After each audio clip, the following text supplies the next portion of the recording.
l'honneur m'échoit de vous parler du rôle de partenariat dans la prise en charge du diabète. Alors, comme introduction et à travers les différents exposés qui m'ont précédé, l'épidémie mondiale, comme le décrit l'Organisation mondiale de la santé, le diabète connaît une expansion significative à l'échelon mondial et ça devrait devenir l'une des principales causes d'incapacité et de décès dans le monde d'ici les 25 prochaines années. Le diabète est aussi la première maladie, comme ça a été dit dans les précédentes présentations, non transmissible reconnue par les Nations Unies comme une menace pour la santé mondiale et aussi grave que les épidémies infectieuses telles que le paludisme, sinon encore plus grave que le paludisme, que la tuberculose et que le sida.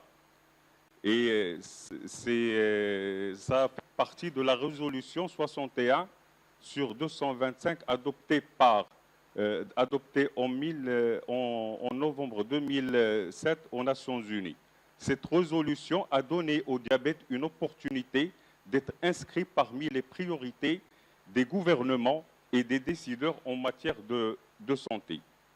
Et c'est ainsi que le ministère de la Santé a inscrit dans ses différents plans stratégiques, dans ses différents plans d'action stratégiques, le diabète comme une action très importante.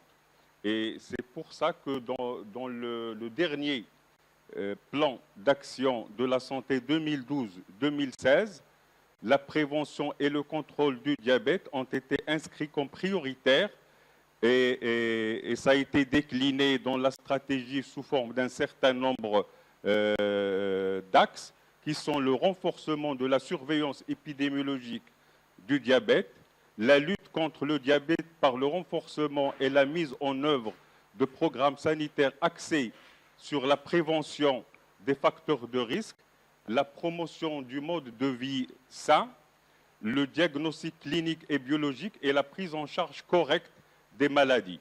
Et aussi le développement d'actions intégrées avec le renforcement de la composante sanitaire dans les différents programmes sectoriels. Et aussi l'intégration du programme de prévention et du contrôle du diabète dans les différents établissements des soins de santé de base qui sont donc de véritables établissements de dispensation de soins de proximité pour la population. Donc, le développement d'une stratégie partenariale a été décliné donc, dans les différents axes stratégiques. C'est pratiquement l'axe numéro 5 qui est du plan d'action 2012-2016. Comment impliquer les partenaires dans la prévention et le contrôle du diabète?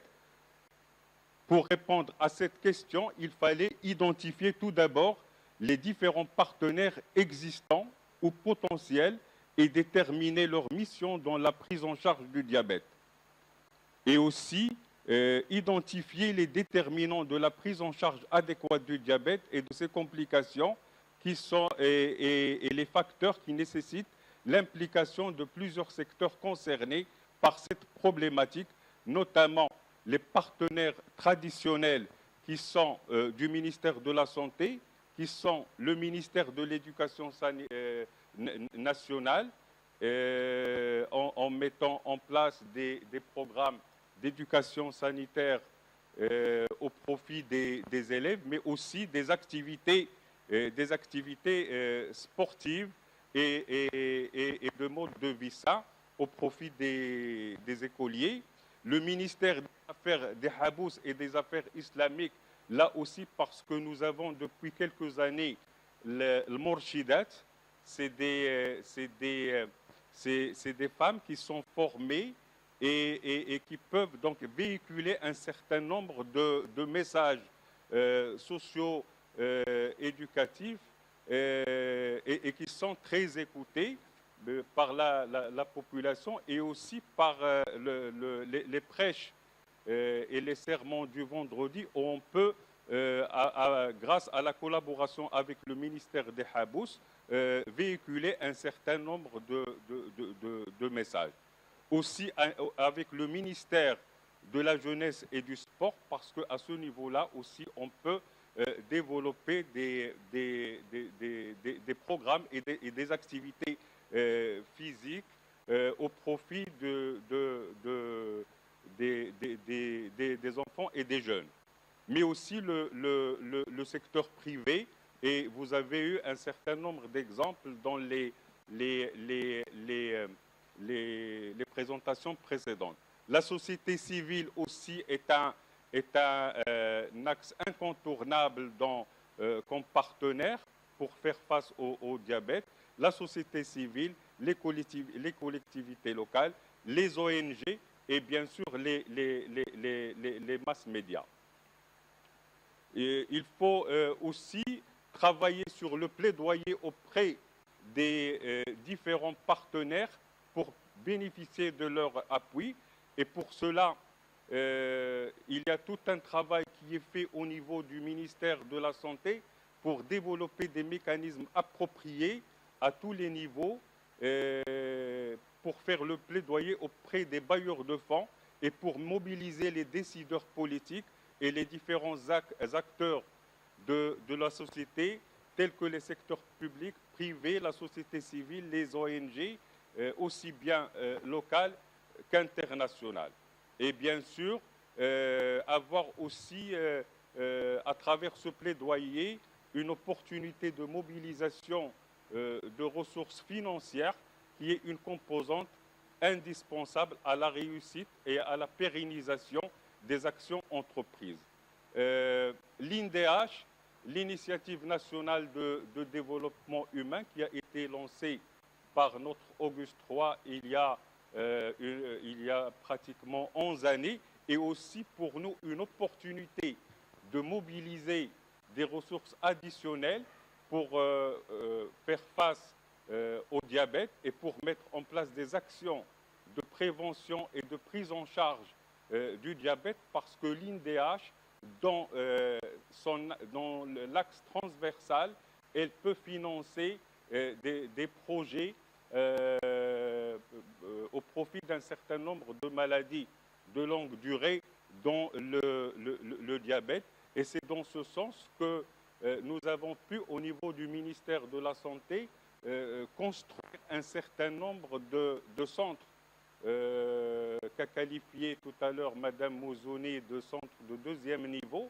C'est des centres intégrés de prise en charge de la maladie diabétique et de l'hypertension. Et dans ces centres-là, outre la prise en charge et la dispensation de soins et de services au profit des diabétiques, il y a aussi tout un travail qui se fait en amont en matière de prévention et d'éducation sanitaire, et aussi tout un travail qui se fait en aval en matière de dépistage des complications du diabète. Donc l'INDH, pour nous, a été vraiment une bouée de sauvetage en matière de prise en charge des maladies diabétiques.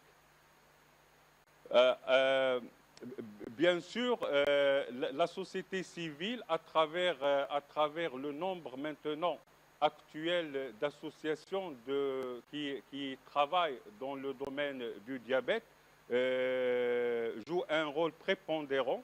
Et dans ce sens, on décompte maintenant l'existence d'une fédération marocaine des diabétiques qui regroupe plus de 37 associations à travers le Maroc.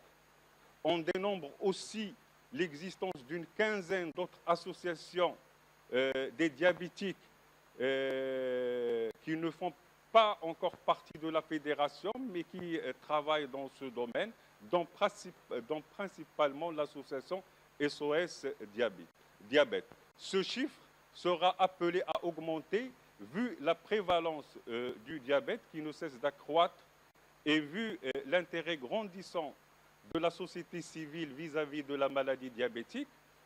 Il faut aussi signaler que dans ces associations, il y a aussi, il y a en même temps des membres qui sont là, mais aussi il y a des malades diabétiques qui font partie de ces associations. Et à mon sens, c'est très important. Malheureusement, on dénote qu'au niveau de ces associations, il n'y a pas tellement de coordination et qu'il y a un petit peu un chevauchement dans les activités. Et c'est pour ça qu'on encourage l'établissement de conventions de partenariat avec l'élaboration pratiquement de conventions qui sont signées entre le ministère de la Santé et ses associations. Plus que ça, dans ces conventions, les termes obéissent à une charte qui fixe les attributions de chaque partie signataire et les modalités mises en œuvre dans les conventions. Et plus que ça, le ministère peut subventionner financièrement ces associations. Ces associations peuvent déposer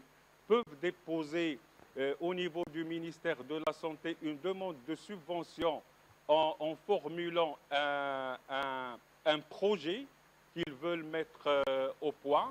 Et leur demande, elle est étudiée dans le cadre d'un comité qui est présidé soit par Monsieur le ministre, soit par Monsieur le secrétaire général et par un certain nombre de personnes, notamment le représentant de la direction de l'épidémiologie, le représentant des différentes directions techniques, le représentant du ministère de l'Intérieur, le représentant du ministère des Affaires générales, un représentant de l'INDH, pour éviter que l'association bénéficie en même temps pour le même projet du même financement. Et dans ce cadre-là, on peut, chaque année, l'association, elle peut bénéficier d'un financement.